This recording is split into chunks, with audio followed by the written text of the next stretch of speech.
Halo semuanya, Assalamualaikum warahmatullahi wabarakatuh. Perkenalkan, nama saya Sevi Kirana.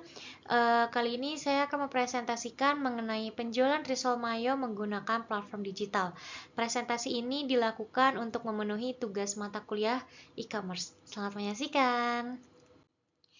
Baik, pembahasan yang pertama yaitu pendahuluan.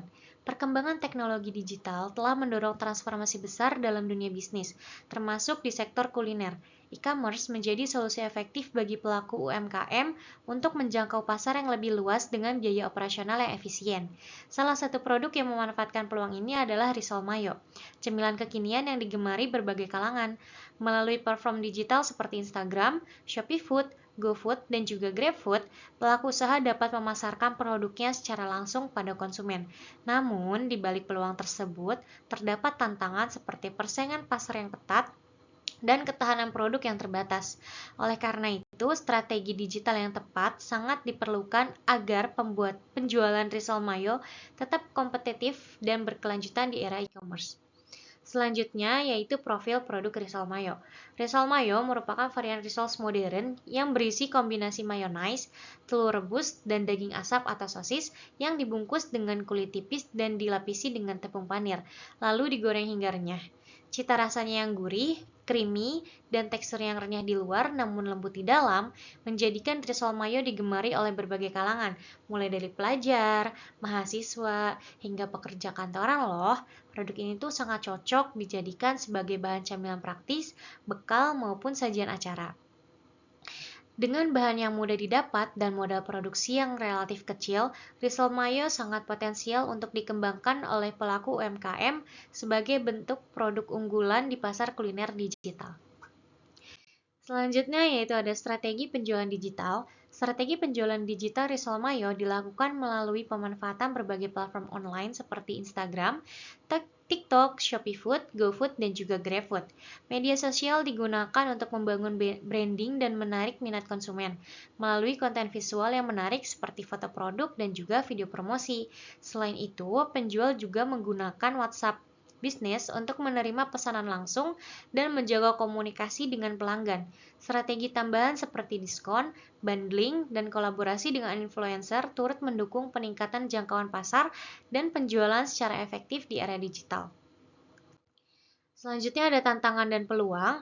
Dalam menjalankan usaha risol mayo secara digital, terdapat sejumlah tantangan, seperti keterbatasan ketahanan produk, karena risol termasuk makanan cepat saji yang tidak tahan lama, serta persaingan ketat dengan pelaku usaha kuliner lainnya. Selain itu, biaya pengemasan dan ongkos kirim juga menjadi beban tambahan bagi pelaku UMKM. Namun, di sisi lain, terdapat peluang besar yang dapat dimanfaatkan seperti meningkatnya tren konsumsi makanan online, potensi inovasi varian rasa, serta luasnya jangkauan pasar melalui media sosial dan aplikasi layan antar. Dengan strategi pemasaran digital yang tepat dan inovasi produk, usaha risol mayo itu memiliki prospek yang menjanjikan loh untuk tumbuh dan berkembang di era e-commerce. Selanjutnya ada analisis SWOT. Yang pertama ada strength atau kekuatan. Produk memiliki rasa yang unik dan disukai banyak kalangan, mudah dibuat serta membutuhkan modal yang relatif kecil. Yang kedua ada weakness atau kelemahan. Risol mayo memiliki masa simpan yang pendek dan tidak cocok untuk pengiriman jarak jauh tanpa pengemasan khusus seperti frozen food.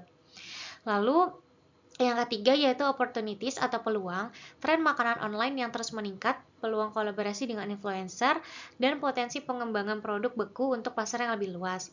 Nah, untuk yang terakhir yaitu threats atau ancaman, persaingan ketat dari produk sejenis dan fluktuasi harga bahan baku yang dapat mempengaruhi margin keuntungan. Selanjutnya yaitu perhitungan biaya dan perkiraan laba. Nah, modal produksinya 79.000, produksi 50 pieces, HPP per pieces yaitu 1.500, harga jualnya 3.000. Nah, untuk menghitung break even point atau BEP itu 79.000 dibagi dengan 3.000 menjadi 26 pieces. Target hariannya 50 pieces, minimal 5 sampai 6 pieces per hari untuk impas. Nah, perkiraan laba itu laba yang diinginkannya 100% dari HPP. Laba 1.500, harga jual itu HPP ditambah laba jadi 1.500 ditambah 1.500 menjadi 3.000. Keuntungan mulai diperoleh setelah terjual lebih dari 26 pieces. Selanjutnya yaitu rencana pengembangannya. Untuk meningkatkan daya saing dan memperluas jangkauan pasar, usaha risol mayo merencanakan beberapa langkah pengembangan nih. Di antaranya adalah memproduksi risol dalam bentuk beku atau frozen food agar dapat dijual ke luar kota, menerapkan sistem pre-order mingguan untuk efisiensi stok dan biaya produksi, serta membangun website sederhana sebagai etalase digital. Selain itu, penggunaan kemasan ramah lingkungan dan peningkatan layanan berbasis feedback juga dirancang untuk memperkuat branding dan loyalitas konsumen. Langkah-langkah ini diharapkan dapat mendorong pertumbuhan usaha secara berkelanjutan di era digital. Nah, selanjutnya nih ada pesanan melalui platform digital. Yang pertama itu ada pesanan melalui GrabFood, yang kedua itu ada promo bundling. Nah, yang ketiga ini terdapat testimoni rasa dari beberapa pelanggan ya, teman-teman. Oke, selanjutnya yaitu kesimpulan. E-commerce membuka peluang besar bagi pelaku UMKM untuk memasarkan produk secara luas dan efisien.